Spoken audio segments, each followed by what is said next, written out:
All right, we are in Daniel chapter 5 tonight. Daniel chapter 5. And before we start going through this chapter, just a few things I want to point out about it. But whenever we are studying our Bible, a lot of times people they read through their Bible and it's like in their minds they think it's chronological. And we know it's not chronological, but it's like that's our thinking as we're going through it. And because we're used to reading books as it's kind of telling a story chronologically, we tend to miss some things as a result of that when we're reading our Bibles because, a lot of stuff, just for example, in Daniel, a lot of Bible is written during this time period of Daniel. We already showed how in chapter 1, this is when they first get taken into Babylon. And now, here in chapter 5, Babylon is about to be defeated. Babylon is about to fall. This is 70 years later. So if you can just sit down and read Daniel 1 through 5, and you're reading 70 years of history. And did you know a lot of Jeremiah is in that period? Ezekiel is within that period. And I forgot what other parts I'm thinking are escaping me at the moment. But a lot of scripture is written during that time period. And so as a result of that, when we read chapter 5, I think we fail to recognize the significance of this event that is taking place that is a major fulfillment of prophecy, and that is the destruction or the fall of Babylon. Now, most people, when they talk about the fall of Babylon, they're always talking about end times Babylon, including when they're going through Jeremiah. Now, remember, Jeremiah is written during this time when the Babylonians are in power and Jerusalem is under siege, and during that time, Jeremiah prophesies of the destruction of Babylon. This is the fulfillment of that. And so, I'm going to get called a preterist again, but at the same time, I believe Babylon got destroyed. But again, that doesn't mean there is not an end times application that we can make. But at the same time, I am not going to make an end times application from something I read in Jeremiah unless I see it somewhere in the New Testament. And so a lot of times, people, they get very confused. They go to Jeremiah and they make it all about the future. We don't need to do that. And a lot of Jeremiah's prophecies, people make strictly about the future just because of the order of the books of the Bible. The restoration of Israel that's prophesied in Jeremiah, that happened. It happened in Ezra and Nehemiah. The destruction of Babylon, it happened. It happened, and right now we're about to read about the fall of Babylon. And so we'll start going through this chapter. It says in verse 1, Belshazzar, the king, made a great feast to 1,000 of his lords and drank wine before the 1,000. Belshazzar, I keep saying Belteshazzar. If I mix those up today, just, you know what I mean, okay? They're easy names get mixed up. Belshazzar, while he tasted the wine, commanded to bring the golden and silver vessels which his father Nebuchadnezzar had taken out of the temple, which was in Jerusalem, that the king and his princes, his wives and his concubines, might drink therein. Then they brought the golden vessels that were taken out of the temple of the house of God, which was at Jerusalem, and the king and his princes and his wives and his concubines drank in them.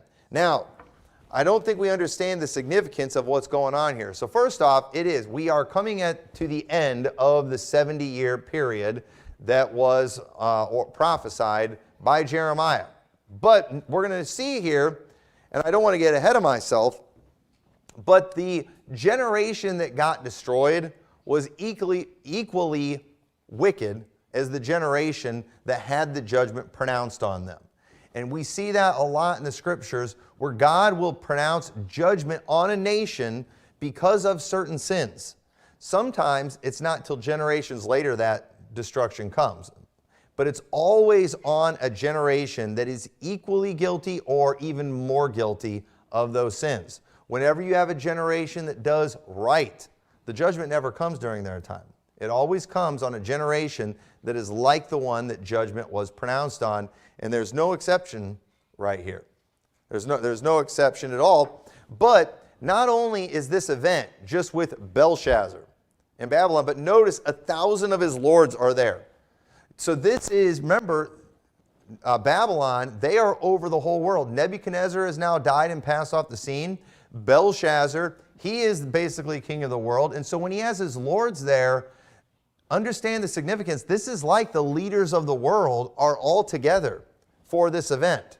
What we're about to see here, it's not just one king that sees it, but it's the leaders from all over the world. It's his people. They're all there. They are having this big feast. This is like their UN meeting. This is like their G12 summit or whatever they call those different things.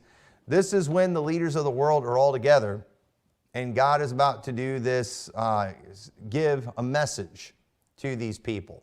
So this is a very significant event prophetically. This is a very big event as far as world events go.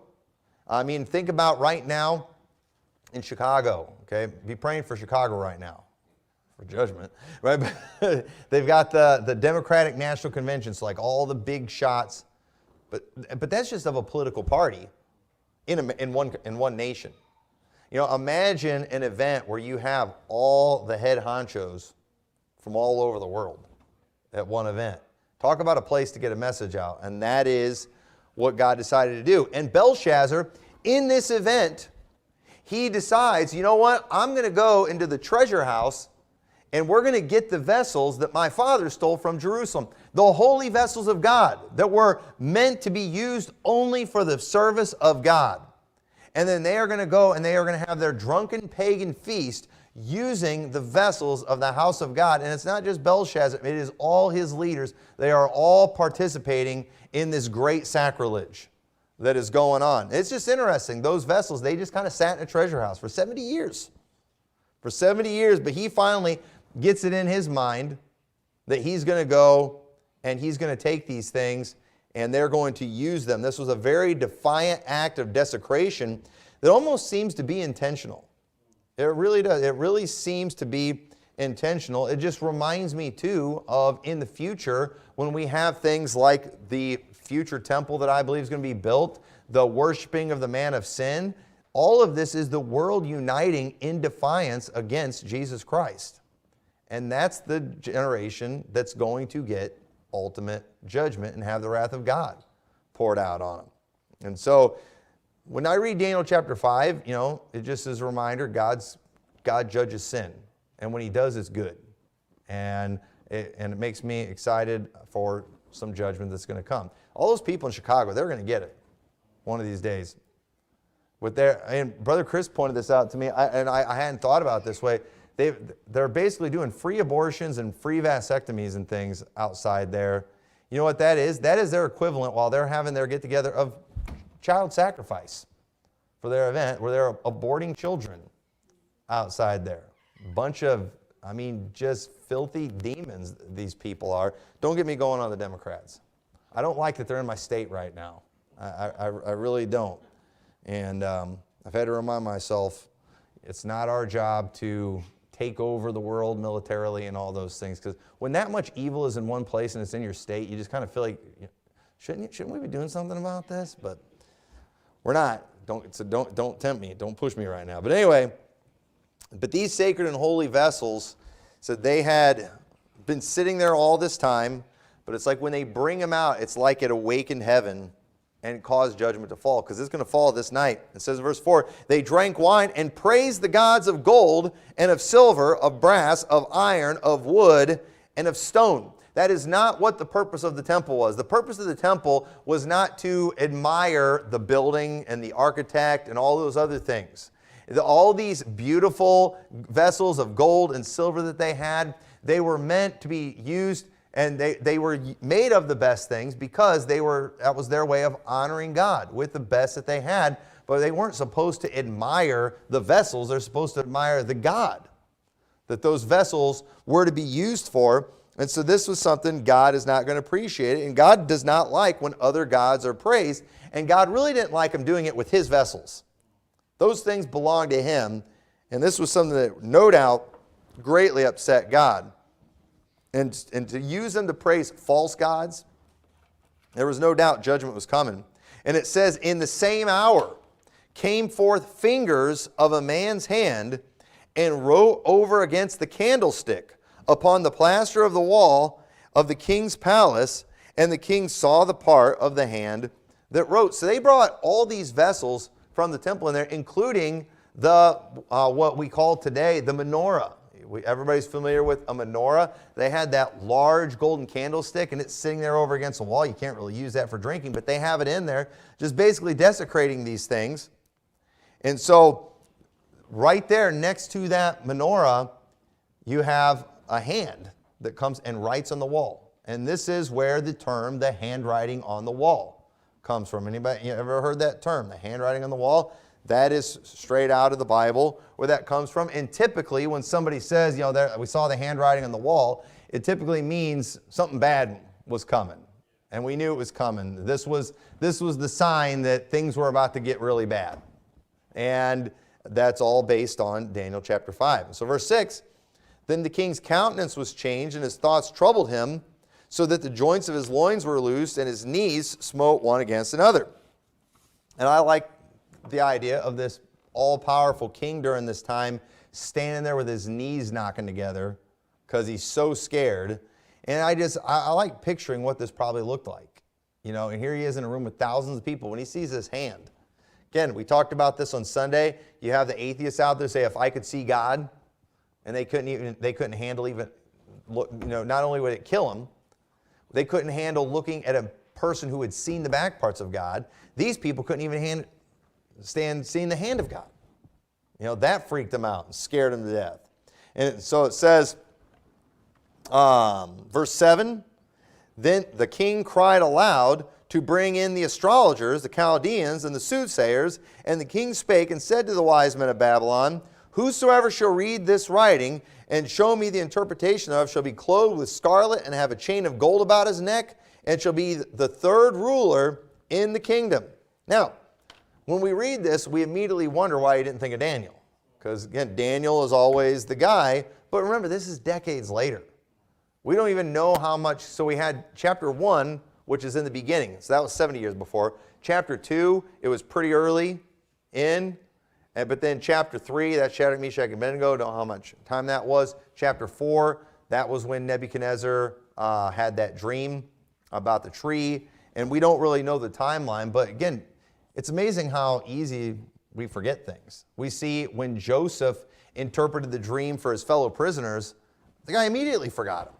And it wasn't until 2 years later when they needed somebody to interpret dreams, then he remembers them. So, again, while we're reading through the Bible, it's like, hey, didn't you see that in the last chapter? Well, yeah, that was 20 or 30 years ago. So, and this is another king during this time. And so we are about to see basically Daniel's prophecy from 60 plus years earlier finally come to pass. Because remember, he talked about the head of gold. That was Nebuchadnezzar. But then we see the arms of silver. And that's what's about to happen. And remember, those visions were about times and seasons. And the seasons are about to change. God's about to go from the Babylonian kingdom to the kingdom of the Medes and Persians. So Daniel had already prophesied about this much earlier.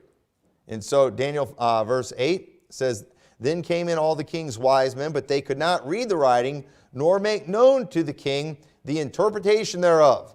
And the wise men of Babylon, they seem pretty worthless throughout the book of Daniel. Now, I will say this, that it is very possible, as powerful as this kingdom was, that they proved useful in other areas, but anything that actually was from God, these people had nothing. And Daniel was always the guy that understood everything because God gave it to him. Because God uses his people. And Daniel was definitely a man of God. So then was King Belshazzar greatly troubled, and his countenance was changed in him, and his lords were astonished. Now the queen, by reason of the words of the kings and his lords, came into the banquet house. And the queen spake and said, O king, live forever. Let not thy thoughts trouble thee, nor let thy countenance be changed. There is a man in thy kingdom, in whom is the spirit of the holy gods. And in the days of thy father, light and understanding and wisdom, like the wisdom of the gods, was found in him, whom the king Nebuchadnezzar thy father, the king, I say, thy father made master of the magicians, astrologers, Chaldeans, and soothsayers. For as much as an excellent spirit and knowledge and understanding, interpreting of dreams and showing of hard sentences and dissolving of doubts were found in the same Daniel, whom the king named Belteshazzar. Now let Daniel be called, and he will show the interpretation. And so the queen, she remembered, and I don't know that this is Belshazzar's wife or maybe it was his mother. You know, it doesn't say for sure. But notice how she referred to Daniel's gods as the holy gods again. And while the heathen did not know God, one thing they associated, though, with the God of Israel was holiness. You know why? Because that was how the followers of that God were. They were different. They were righteous people. They were a holy people like Daniel and Shadrach, Meshach, and Abednego. These men represented God like they were supposed to. And understand, a lot of people's opinions of God, you know, a lot of people's opinion of Jesus is based on his followers. And there's a famous book, I think, out there written by I think it was like a former Christian or somebody. And I'll probably be getting the details of this wrong, but it's something about called like Lord Save Me from Your Followers. And you know, sadly, a lot of people professing Christ do make him look really bad. And you think about how many people have died in the world in the name of Christianity by the Catholics. But a lot of, I remember everybody got really mad. I think it was Rosie O'Donnell when she said fundamentalist Christians have killed more people than fundamentalist Islam. And that's probably true if you count the Catholics, but we don't count them.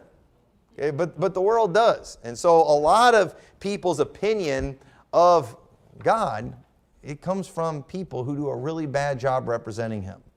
And that's why those of us who truly are children of God, hopefully we're not making him look bad.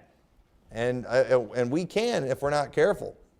So verse 13, then was Daniel brought in before the king, and the king spake and said unto Daniel, art thou that Daniel, which art of the children of the captivity of Judah, whom the king my father brought out of Jewry? I have even heard of thee, that the spirit of the gods is in thee, and that light and understanding and excellent wisdom is found in thee. And now the wise men, the astrologers, have been brought in before me, that they should read this writing, and make known unto me the interpretation thereof, but they could not show the interpretation of the thing. And I have heard of thee, that thou canst make interpretations and dissolve doubts. Now, if thou canst read the writing and make known to me the interpretation thereof, thou shalt be clothed with scarlet and have a chain of gold about thy neck, and thou shalt be third ruler in the kingdom. Then Daniel answered and said before the king, let thy gifts be to thyself, and give thy rewards to another. Yet I will read the writing unto the king, and make known to him the interpretation. Now, I believe Daniel said that because, one, he didn't care about the gifts. But even if he did care about the gifts, who cares? It's going to last one day. Yeah, he got promoted to third ruler of the kingdom that was going to fall that night. So not really that great of a promotion when you stop and think about it. But Daniel always did what he did to glorify God, not to magnify himself. Daniel was always looking for opportunities to make God look good, and he did. God is always referred to by these people as holy. And that is something that is very true about God. And so it says, O thou king, the most high God, gave Nebuchadnezzar thy father a kingdom and majesty and glory and honor. And for the majesty that he gave him, all people, nations, and languages trembled and feared before him. Whom he would he slew, and whom he kept alive, and whom he set up, and whom he would he put down. But when his heart was lifted up, and his mind hardened in pride, he was deposed from the kingly throne, and they took his glory from him. And he was driven from the sons of men, and his heart was made like the beasts, and his dwelling was with the wild asses. They fed him with grass like oxen, and his body was wet with the dew of heaven, till he knew that the Most High God ruled in the kingdom of men, and that he appointeth over it whomsoever he will. And thou his son, O Belshazzar, hast not humbled thine heart, though thou knewest all this, but hast lifted up thyself against the Lord of heaven, and they have brought the vessels of his house before thee, and thou and thy lords, thy wives and thy concubines, have drunk wine in them. And thou hast praised the gods of silver and gold and brass and iron and wood and stone, which see not, nor hear, nor know, and the God in whose hand thy breath is, and whose are all thy ways, hast thou not glorified. Imagine Daniel saying all this to the king. of the world. A guy who's scared right then too. But you know what? Daniel always did the right thing. He was a true prophet of God who did let none of God's words fall to the ground. He was going to say exactly what God wanted. And you know what? Notice how Daniel said, he reminded him of all that God did to him. And he said, you know what? Even though you saw all these things happen to Nebuchadnezzar, you didn't humble yourself. Did you know God expects us to learn from previous generations? God absolutely expects us to learn from previous generations. And you know, this is a whole nother sermon, but you know, a lot of people, they blame all their sorriness a lot of times on their parents because, you know, yeah, I'm a drunk because my dad was a drunk. Well, you should have learned from all those problems. That, you know, you saw what happened, and then you chose the same thing. God let you see that, hoping it would turn you away from those things. And when the previous generations make mistakes, God expects us to learn from those things. And when we don't, we are held accountable, and even more accountable for those things. Because God showed us the results of that sin, and then when we just ignore it and then get involved in those same things, it's never pretty for us, and that's why it's always worse in the next generations. It's always worse. So we need to set good examples, because you know what? One of the hardest things it is for us to do is to not turn out like our parents. Did you know that? That's hard. Hey, you know why guys hate their mother-in-law so much? Because they're seeing their wife's future. And it's terrifying sometimes. And you know, women struggle not being like their moms sometimes. Sometimes, but it can be a good thing too. I'm getting some funny looks from my wife right now. my mother-in-law. No, just kidding. But you know, the thing is, you know, you can really help set your kids up good by you doing good. Because then they're going to be, you know, it's not guaranteed they're going to turn out good, but it's much more likely. Did you know if you have a good marriage, they are much more likely to have a good marriage? They still might not. But you know what? I am very thankful I come from a long line of people, as far as I know, that have stayed married till death do them part. I'm thankful for that. That helps give me security. And I want my kids to know that. I want my kids to have these examples. And they will more than likely do the same thing. It's not guaranteed. Okay? If they mess with sin, they can lose every bit of these things. But you know, so it can, you know, but the thing is too, if you come from something bad, you know, even though you're naturally going to be inclined to doing the wrong things, you don't have to. And God doesn't expect you to. He expects you to learn from those mistakes. So, just another lesson right there that we don't want to forget. But Belshazzar got a pretty good rebuking here for not learning from his father. So look at verse 24. Then was the part of the hand sent from him, and this writing was written, and this is the writing that was written, Mene, Tekel, Upharsin. Now, the people, they would have known the words that were written, but they needed to know the interpretation of the message it was trying to give. They knew the meaning, because I think they knew the meaning of the individual words, but they didn't know exactly why it was written. Because basically, Mene, that means numbered. So what they would have seen in English would be like numbered, be weighed, and then split up or divide. So that's what was written. So that's kind of vague, isn't it? That's pretty vague. But you know, when a hand comes out of nowhere and writes on a wall like that, you know it means something. And you want to know what it is. And God didn't spell it all out too, because God wanted to use Daniel again. God wanted to exalt Daniel, so God wrote something pretty vague, knowing they would call for Daniel, and then Daniel would set them straight on all these things. And so, something very important too, that we need to keep in mind, and this is going to be very important in a couple weeks when we get to chapter 7 and 8.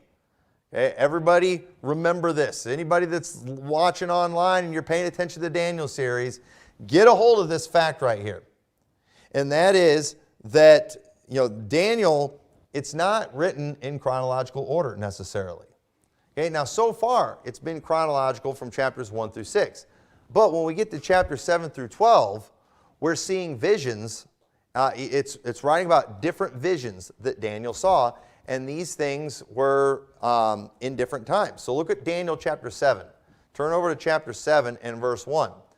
Because in chapter 6, that's during the Medes and the Persians, right? That's when Darius is in charge. But here, when we get to chapter 7, it says, in the first year of Belshazzar, king of Babylon, Daniel had a dream. So everything we read in Daniel chapter 7, that was a vision he saw in the first year of Belshazzar. So Daniel 7 is actually happened before Daniel 5. So keep that in mind. And then Daniel 8, in the third year of the reign of King Belshazzar, a vision appeared unto me. So 2 years later, he has another vision during the reign of Belshazzar. That also would have happened before Daniel chapter 5. So if we're looking at Daniel chronologically, chapter 7 and 8 come before chapter 5. And you need to remember that too, because whenever people are trying to make sense of things in Daniel, they often will blend certain things, and then they'll use the line, the chapter divisions were added later in the Bible. Okay, and I get that sometimes you need to point that out, because going from one chapter to another, the subjects haven't changed.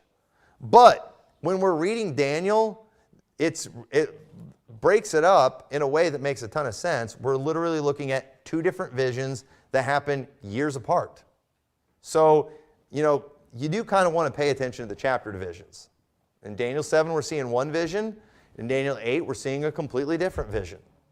So just an important thing, it's not all chronological, and we need to pay attention to what was going on when that particular prophecy or that vision took place.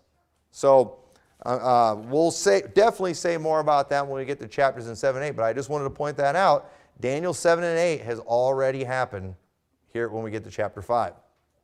And it's very important to understand that. And so, again, I've heard people too, just a lot of times people, they just repeat things they hear other theologians say, not understanding why it was actually said, because they'll hear that one preacher say, now remember, these chapter divisions were added later. It's like, okay, well, yeah, that makes sense pointing that out now, but it doesn't make sense applying that over in this other part of the Bible. Remember, the Bible is a variety of literature written over by a variety of people over long periods of time. And so this isn't like the book of Romans. That's one letter written to a church. No, this is Daniel. It's got stories in there, and it's got prophecies detailing visions that happened years apart. So these things were not just, it's completely different way you're going to read it than you would one of the epistles of Paul or something like that. So people need to understand that, and that's especially going to be important when we get to chapter 9.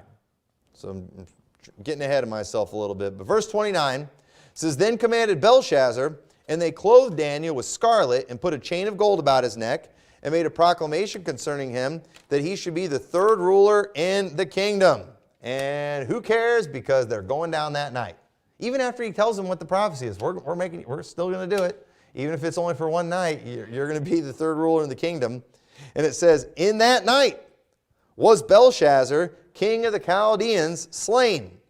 And Darius the Median took the kingdom, being about 62 years old. Now, this is the Darius that would be that would throw Daniel into the lion's den, too. And so we'll be talking about that next week. But Daniel would have been over 80 years old when all of this happened. Now, I do want to point this out to you because I think this is very important. Turn over to Jeremiah chapter 25. Jeremiah chapter 25. I definitely wanted to spend some time on this, just kind of putting some things in perspective. Again, we have been so focused on end times prophecy for so long. Everybody just reads prophecy trying to figure out how does that apply to our future. And then especially people too who are more obsessed with modern day Israel, they read everything trying to apply it to modern day Israel. And nobody ever wants to ask, just ask the simple question, what did this mean to them in that day? When the prophets said things, when Jeremiah spoke to Israel, was he speaking to them about things that were 2,500 years in the future? Or was he speaking about something that applied to them in that day? Of course he was speaking about something that applied to them in that day. But again, we make all of it about the future. And I just don't think that's appropriate unless it's something that we see repeated again in the New Testament after it was fulfilled, or like in the book of Revelation. So I'm not telling everybody here that, when you go to Jeremiah, don't even think about applying it to end times Babylon. I'm not saying that. I'm saying if you're going to, you need to have a really good reason. And if we see it repeated in Revelation, then by all means go ahead. But sometimes I feel like it's my duty to just point out the obvious to certain people, and that is that was when we were reading Jeremiah's prophecies, when Jeremiah was speaking, he was talking about actual ancient Babylon. And it got destroyed. And here in Daniel chapter 5, this is such a huge event. The taking down of the most powerful nation that had ever existed to this point and probably ever will exist. So, well, I think the kingdom in the future. No, first off, that kingdom in the future is not going to last very long at all, and it's made of iron and clay, according to Daniel's prophecy. It's inferior. The future kingdoms are inferior. So this was a huge deal when this kingdom fell, and God obviously was all over this. Now look at what it says in Jeremiah 25 in verse 11. It says, "And this whole land shall be a desolation and an astonishment, and these nations shall serve the king of Babylon 70 years. So he's talking about the nation of Israel. They're going to be desolation and astonishment. People are going to look at these places and be shocked. This is Israel? This place that was once thriving at one time? Wait, there used to be a temple here where on Mount Zion that's just been destroyed, completely knocked down. And he said, all this is going to happen, and they're going to go into Babylon 70 years, and it shall come to pass. Now, this is another thing, too, about Jeremiah. When Jeremiah is prophesying many of these things, some of it is, I don't have it all figured out exactly what prophecies happen when, but some of the prophecies are before the siege, some of it's during, because a lot of this stuff happened over a period of years. And so, understand, Babylon's coming after them during this point, and he's basically telling them, you're going to lose. And Jeremiah was getting in trouble for that. Jeremiah is pronouncing doom and gloom on Israel, and everybody's getting mad at him for it. But it was true. It was just the facts. Jeremiah was just the messenger, but he got thrown in prison for just preaching the truth. And so it says, it will come to pass when 70 years are accomplished, that I will punish the king of Babylon and that nation, saith the Lord, for their iniquity, and the land of the Chaldeans will make it perpetual desolations. And I will bring upon that land all my words which I have pronounced against it, even all that is written in this book, which Jeremiah hath prophesied against all the nations. For thus saith the Lord, turn over to chapter 29. So right here he's saying they're going to be in captivity 70 years, and then I'm going to perform all these things against them. And then in Jeremiah 29 verse 10, it says, for thus saith the Lord, that after 70 years be accomplished at Babylon, I will visit you and perform my good toward you in causing you to return to this place. Okay, now, am I stretching it right here? When we read this, and when it talks about him bringing them back to the land, this is after the 70-year captivity. Now, in Jeremiah, most of the time when it talks about him turning again to captivity and God restoring him to the land, people are reading that and applying it to the future, to 1948. No, it was after 70 years God was going to do all these things, and that was a miracle. It was a great miracle. And it says, for I know the thoughts that I think toward you, saith the Lord, thoughts of peace and not of evil, to give you an expected end. People read that verse all the time, and they want to apply it to the Zionist, Antichrist, creation of the UN. That again, I've said it before. It's, 1948 was a big deal. It was just bad. It wasn't a good thing when the nation of Israel was started. I tell people that all the time. Oh, you don't think it had anything to do with prophecy? Yeah, I think it had something to do with prophecy, but it's bad. You know, do you not realize that the Antichrist, the beast system, those are all bad things? But again, you know why people think of it as a good thing? Because they think they're not going to be here when it gets really bad. Okay, but it's still the rise of evil. So are we celebrating the rise of evil? Are we supporting the rise of evil? Just because we think we're not going to be here when they're killing all the believers and they're wearing out the saints, which they think are going to be all believing Jews. So you're excited about this system that's rising up that's going to get all these Jews killed? I thought you supported the Jews. It doesn't make any sense. But it says, then shall you call upon me, and shall go and pray unto me, and I will hearken unto you. And ye shall seek me, and find me, when ye shall search for me with all your heart. And I will be found of you, saith the Lord, and I will turn away your captivity, and I will gather you from all nations and from all places whither I have driven you, saith the Lord, and I will bring you again into the place whence I caused you to be carried away captive. That is not in our future. That was 70 years after the Babylonian captivity. Now turn over to Habakkuk. I want to point this out too, because all of this stuff is very important. Again, people, they don't, a lot of times they just miss the significance of some of these events. And when you read Daniel chapter 5, it doesn't go into a lot of detail about how Babylon fell. It just says that night Belshazzar died and Darius reigned. Well, that was a big deal. That was a huge deal.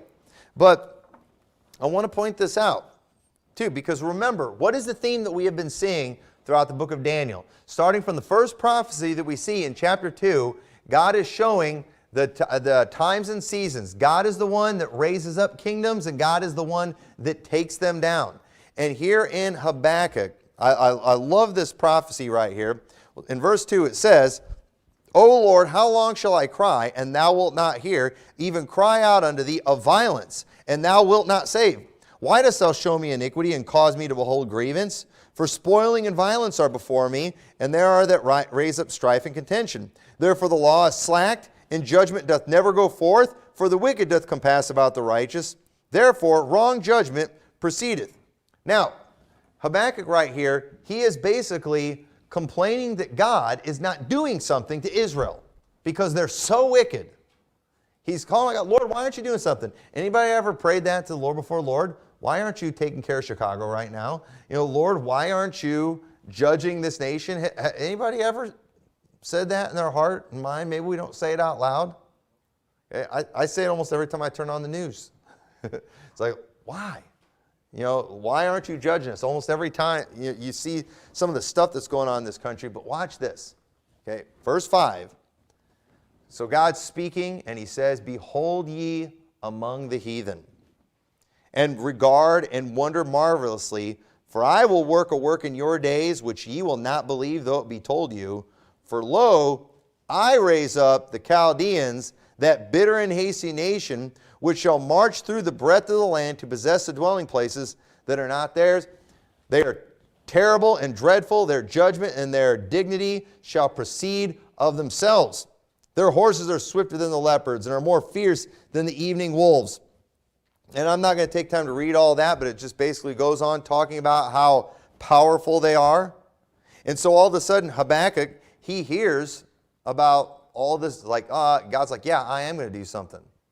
I'm raising up a nation right now that it's going to blow your mind. You're not even going to believe it when you hear what they're going to do. And then in verse 13, Thou art of purer eyes than to behold evil, and canst not look upon iniquity. Wherefore lookest thou upon them that deal treacherously, and holdest thy tongue, when the wicked devoureth a man that is more righteous than he? And makest men of the fishes of the sea and the creeping things, and have no ruler over them. Basically what Habakkuk's saying right here, Lord, why are you going to use a people who are worse than Israel to judge them? All of a sudden, Habakkuk, he changes his tune. When he finds out what God's going to do, he's like, whoa, whoa, whoa, whoa, easy. It's like, Lord, I just wanted you to slap him around a little bit. I didn't want you to kill him. I didn't want you to judge him that harshly. But the reality is, while Habakkuk, he saw Israel's sins as great, you know what? God saw them as even greater. You know why? Because God is more holy than we are. So you think about sins that get us disgusted, think about the fact it disgusts God even more. And so while Israel is doing all these terrible sins and the prophet's thinking God's not doing anything about it, no, God was raising up a nation during that time. And God raises up the most powerful nation that ever existed so he could judge his people. And then he basically goes on in the book of Habakkuk. We're not going to read through all of it. And he says, oh, don't worry, though, because these people that I'm going to raise up to take care of Israel, I'm going to take care of them too. Because, yeah, they were more wicked than Israel, but they're also the heathen. And God has some expectation from his people, and God dealt with his people first, and then after that, God dealt with Babylon. And so sure enough, Babylon got what was coming to them. Babylon got destroyed. And so this was the reality is, most of us, if we actually knew what was coming, we would probably be praying for mercy. We would probably be like, oh, Lord, not that. And I've been there before too, where, you know, I'm not going to pretend I've never prayed for judgment on some people before. And you know what? There's been time I have, and the Lord has judgment. I was like, ooh, I didn't want him to get it that bad. You know, I wanted you to get him a little bit, but not that bad. Listen, God's vengeance, God's judgment, it can be severe. And sure enough, it was for Babylon, and we're not even going to take time to go into it. But while Daniel gives us very little detail, understand that what ends up taking place next is the fulfillment of Jeremiah's prophecies from Jeremiah 50 and 51. Okay? And Jeremiah 50 and 51, if you want to take time to read that, go ahead. But always remember, primary interpretation first. Primary interpretation, it was about the destruction of Babylon. Okay? Now, if you want to make application to Mystery Babylon, just remember that. It's application. And so if you're going to apply something from there to end times Babylon, you need precedent for that. And if it's written in Revelation, then that's a good precedent. If it's not written in Revelation, I would leave it alone, and I would make that just about first century Babylon. And I point that out because that is a super obvious truth that is indisputable. But yet, it gets people bent out of shape because that's the same thing we're supposed to do with a lot of the prophecies too about Daniel's 70th week, about Olivet Discourse. We need to remember, no, he was speaking about that generation. He was speaking about judgment on Jerusalem. We are making application, and the precedent for making the application is the book of Revelation. And so if we don't see in the book of Revelation, are you 100% sure every detail of what you see in Matthew 24 you want to make about the future? And a lot of people are continuing to stubbornly try to do that.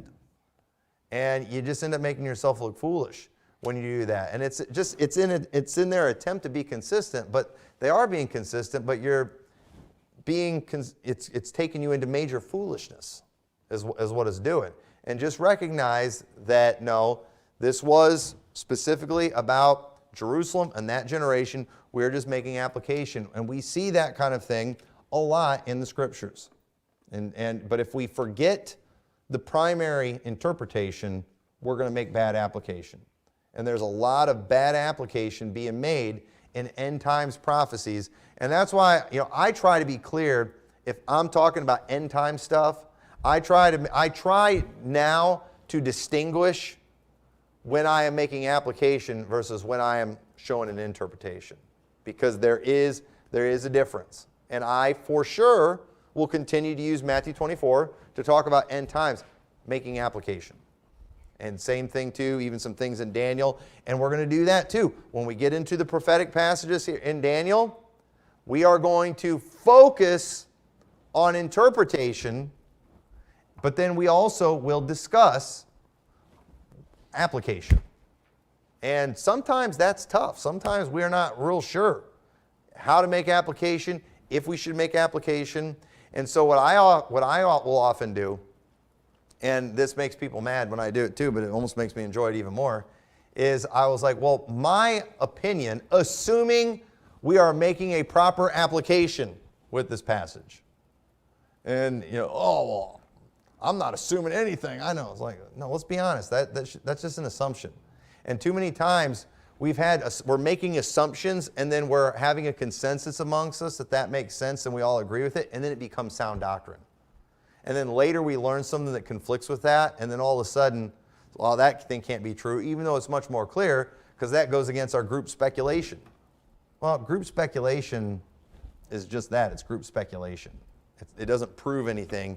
And so these are all just important details that I wanted to cover tonight, because some of these next chapters, there's going to be a lot of stuff to cover. But one final thing I want to point out too is how this is another example of a nation that is being judged. What we saw here, they are being judged for something that was pronounced on a previous generation.